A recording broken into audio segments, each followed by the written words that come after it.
In the previous videos, we have seen that why do we study this CPM and PERT. So if you need to find out what is the project duration or what is the float, slacks or critical path, that's why we study this CPM. And PERT, we have seen that how to find out the probability so that the project will be completed within the due date and what is the probability, right? Now the next topic is project crashing or project completion. What is the meaning of project crashing? Reduction of project duration is called project crashing, right? Why do you need to reduce the project? So it happens that suppose if you get a project that you need to construct a building, right? If you need to construct a building and you are constructing it within, let's say, 6 months. Now the client says that okay, I need this buildings to be completed by 4 months. So within 4 months you have to complete the building. So they will pay you extra, right? Because you are reducing the project duration, right? Now how to complete this 6 months project in 4 months? You will hire some more people, you will rent some more equipment, so it will cost extra, right? So let's understand this one, what is project crashing and how to reduce the project duration. So let's take one example. This is the same example which we have taken to understand CPM and PERT. So here the project duration is 30 minutes. Now if you need to reduce this project duration, which activity you need to select so that you can reduce the duration of that activity and overall this project duration will get reduced. Let's say you selected this one, that okay, instead of 6 minutes we will complete this activity by 5 minutes. Will this reduce this overall project duration? No. Why? Because this is non-critical activity, it does not affect the project duration. So which activity you need to select? You need to select only the critical activities, only the critical activities, right? And how it will increase the cost? So let's take one example of this one. So if B and C, they are going by walk, duration is coming 8 minutes, right? And the cost is coming, let's say the cost of cake is rupees 200. Okay. Now the activity duration is 8 minutes and the cost is coming 200 rupees. They have decided okay, we will save some time here for this activity. So they have taken one cab. Obviously this time will reduce. Let's say now the new timing is 5 minutes. And will there be any extra cost? Yes. So for cake rupees 200 and the cab fare is 50 rupees. So total cost for this activity is coming rupees 250, and they have reduced the project duration by 3 minutes, right? So here you can reduce the project duration by increasing the cost. But out of these four critical activity, which activity you need to select? First of all, you need to select the critical activity. But out of these four critical activities, which one you need to select, right? So that come there, it comes this cost slope, and whichever has the minimum cost slope will be crashed first. Then what is cost slope? Let's move to next slide. So cost slope is represented by x and y axis, where x represents time and y represents cost. Now let's take one activity, critical activity. So in our case, let's take this as cake activity. So original time is called as normal time, which we have taken 8 minutes, and the original cost is called as normal cost. In our case we have taken rupees 200. Since we are reducing its timing, so the cost will increase.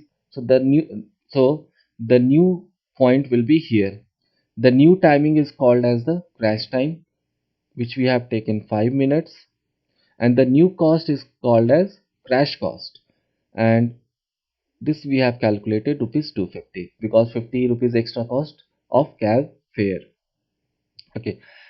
Now this is the actual curve. If we reduce the timing and increase the cost, so generally it is non-linear. But for simplification, In calculation, we use the approximated one, which is linear, right? So this is the exact curve and this is the approximated curve. Okay, then what is the slope? Slope, as you know, the slope is equal to dy by dx, right? So what is dy here? Dy is crash cost minus normal cost. And what is dx? Normal time minus crash time. So cost slope is equal to crash cost minus normal cost divided by normal time minus crash time, right? And you have to select the minimum cost slope of critical activity. So whichever has the minimum cost slope, that will be crashed first. Okay, now let's see what is the procedure to solve project crashing problem. First of all, you need to find out what is the critical path and what is the project duration. You need to find out this critical path so that you will get to know which are the critical activities, so that if you reduce the duration of that critical activity, will reduce the overall project duration. Then you need to find out what is the cost flow, because we have to select the minimum one, right? So crash the critical activity in ascending order of cost flow. So you have to select the minimum cost flow of critical activity, and that will be crashed up to the maximum possible extent. Why it is written as maximum possible extent? Because in our case we have seen that in cake we have reduced this from 8 minutes to, we have reduced this from 8 minutes to 5 minutes, right? Can we make it here 0 minute? No. To buy this cake, it will take some time, whether you are going by walk or taking cab or motorcycle or by uh, hypersonic jet plane, but it will take some time, right? So that's why here it is maximum possible extent. After crashing of critical path, other paths will also become critical. Obviously, if you reduce the critical path project duration, then other path than that non-critical path will also become critical, right? Because you are not reducing the non-critical path, you are reducing the critical path duration only, right? So the non-critical path will become the critical path as well, uh, right? After some point, then we will have more than one critical path.